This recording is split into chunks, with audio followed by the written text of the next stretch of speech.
Hey, what's up guys? Sid here and welcome back to another YouTube video. It's been a while since I've uploaded, but hopefully now I'm gonna be able to do some weekly updates. At least that's my goal, but we'll see.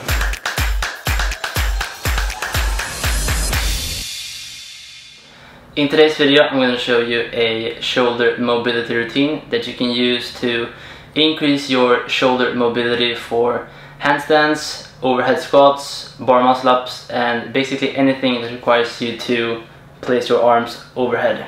The routine I'm going to show you today is a very simple and basic concept that I use for myself, for my client, and for many of the groups that I coach. There are 3 parts to this routine. First, we're going to do some soft tissue work.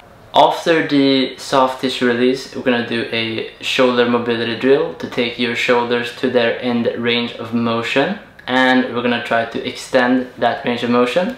And to finish the routine, we're going to do a active shoulder flexibility drill. And this is going to help strengthen your shoulders and it's going to help establish your new range of motion.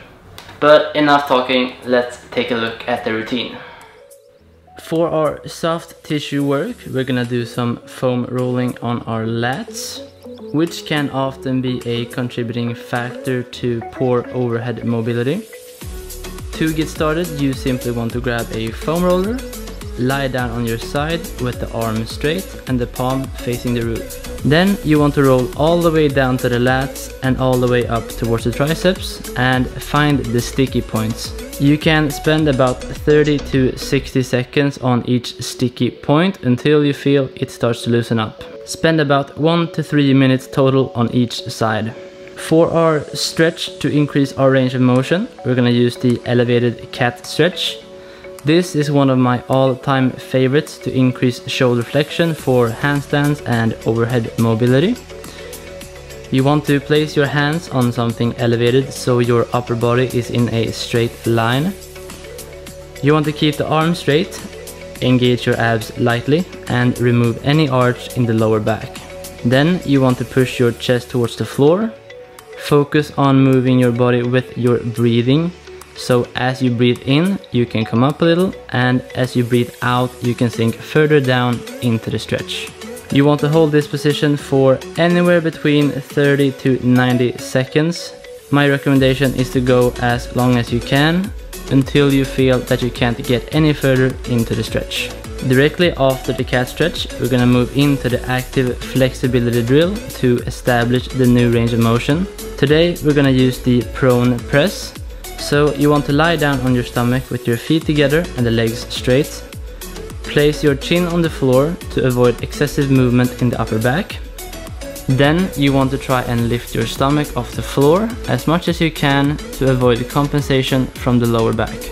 You want to rotate the hands so your thumbs are facing the roof. Then you want to lift your arms off the floor, making sure that the wrist is in line with the elbow. And then you simply want to straighten your arms while keeping them as high as possible. Try to get the arms to shoulder width apart in the front of the movement and hold it for 1 to 2 seconds between each repetition. Once you can complete 10 repetitions, then you can start to add weight, but make sure to start lightly because this is an exercise where the weights are gonna get heavy really quick. And if you find this exercise too difficult, then you can simply lie on a bench with an incline and then simply perform the movements in the exact same manner.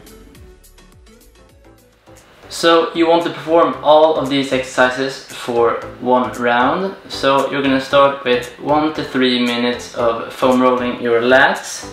Then you're going to move on to the elevated cat stretch, which you're going to hold for 30 to 90 seconds. And then you're going to move on to the lying prone press, which you're going to do 10 repetitions of. You want to have 0 rest in between the exercises, and then you can do 1 to 2 minutes of rest in between rounds. You can perform anywhere from 2 to 5 rounds depending on how much time you have and how ambitious you are. You can follow this routine for 2 to 3 times per week and you should see some significant progress in your overhead mobility. If you want to take your shoulder mobility to the next level, then you can check out my Bulletproof Shoulders program, where I teach you all of my best drills, progressions to improve your shoulder mobility, increasing your shoulder strength, and preparing for more advanced bodyweight skills. Thank you guys so much for checking out today's video. I'm really happy to be back on YouTube, and I'm gonna do my best to upload at least one video each week. And if you want to see all those videos, then make sure to hit that subscribe button, and if you enjoyed the video, then please hit that thumbs up button, and I will see you guys in the next one.